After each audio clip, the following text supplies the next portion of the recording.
Today I'm gonna demonstrate how to prepare zhang, and this version is inspired by the one that my grandmother-in-law makes.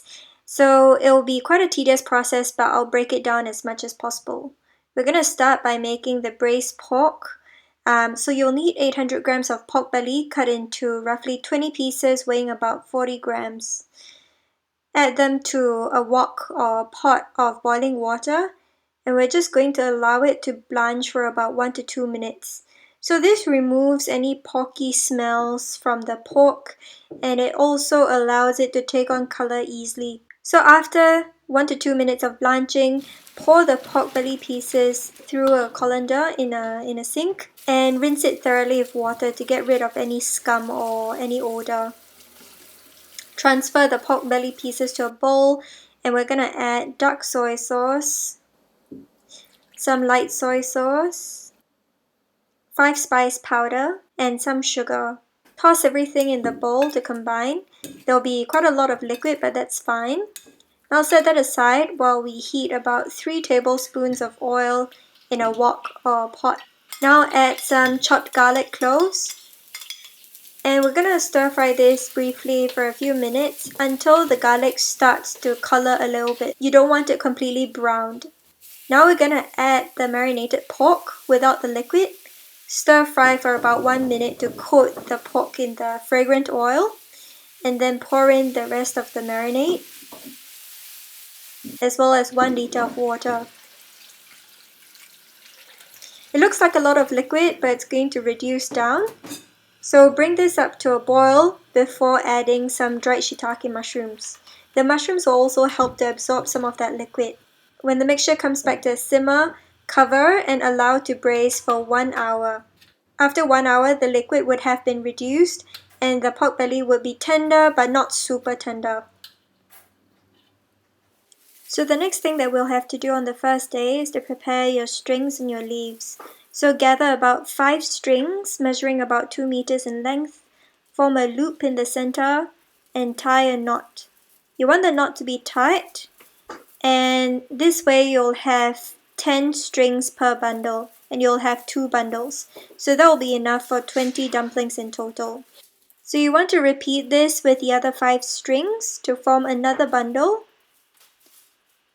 And now you want to place the strings and 40 bamboo leaves in a large pail or your esky.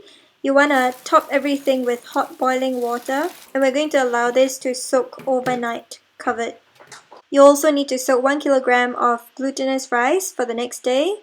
And the last task for the day is to roll 200 grams of red bean paste into 10 balls, and to wrap each ball in some caul fat. So the idea is to cut small squares or rectangles of caul fat and just wrap the red bean paste in the fat. The next day we're going to reheat our braised pork and mushrooms and pass them through a sieve to catch any juices. We'll be saving the juices for the rice. So I've got here about 100 grams of this braising liquid, but it's okay if you have more or less. Next, we're going to prepare the dried shrimp. So in a saucepan, we're going to add 400 grams of oil, as well as 250 grams of peeled and diced red onions. Set this on high heat and stir fry until the red onions turn golden brown. When the onions are ready, pour them through a sieve and press down on the red onions to extract any excess oil. If not, your rice will get too oily. Now return this fragrant oil back into the pan, and we're gonna add our soaked and drained dried shrimp. Set the pan on high heat, and similarly you want to stir fry the shrimp until it turns golden brown. You don't want it to be super crispy and super browned, you just want it a light golden brown. So pour it through a sieve, and we're going to reserve any of that fragrant oil for later in the assembly process. Now in a wok or a large pot, you want to add your fried red onions as well as your drained glutinous rice. So stir fry this mixture on medium heat. You want to toss the rice completely with the red onions. And then we're going to add our braising liquid from the pork and mushroom mixture. Stir this through, and then you can judge how much dark soy sauce you want or you need. We're also going to add the soaking liquid from the dried shrimp, which has tons of flavor. So what you're looking for is for the rice to clump up slightly. Taste the rice and then season it with salt to taste. You want this to be slightly over seasoned. Now for the assembly, hang your strings up on a cupboard handle. You want to prepare 2 pots of boiling water or 1 large pot. Now grab 2 leaves and rub one side with the fragrant oil from frying the onions and the shrimp. Now you want to overlap the pieces and fold them into a cone. So this is where you're going to add all your rice and your filling. So we're going to start with roughly 1 tablespoon of glutinous rice.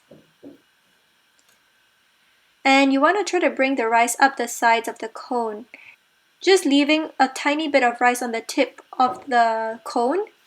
And then we'll add 1 red bean ball, 1 chestnut, a pinch of fried dried shrimp, 1 piece of braised pork, 1 to 2 pieces of braised mushrooms, depending on how big they are. You can also add a salted egg yolk. Now we're going to cover these ingredients with roughly 2 tablespoons of rice. You don't need to completely cover the ingredients. And you don't want to put too much rice because you always want the ingredients to be generous, especially when you're making these dumplings at home. So pat the rice into an even layer and then fold the top leaves over the rice. Invert the cone and fold the sides of the leaves up against the sides of the cone.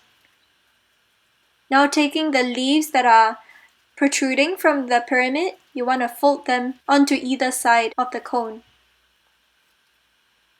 So what you should have is a pyramid, and now you're just going to tie a knot, a really tight knot, using the reed strings. You can also use cotton twine if you find that strings are too brittle, but you really want this to be firm, a firm knot, or it'll untangle when you boil the dumplings. Tie a double knot to secure, and repeat the process until all of the dumplings have been made. Now remove the loop from the handle and add your dumplings to the pot. You want to make sure that the water is boiling throughout. Boil your dumplings for about 1 hour on medium to high heat. Once they're done, allow the dumplings to drip dry until they're cooled, and then they are ready to enjoy. Because there's oil on the leaves, the dumpling should release quite easily. And then you can microwave the dumpling or steam it until it's hot. So homemade dumplings are really special because you get so much filling and not that much rice compared to the ones outside.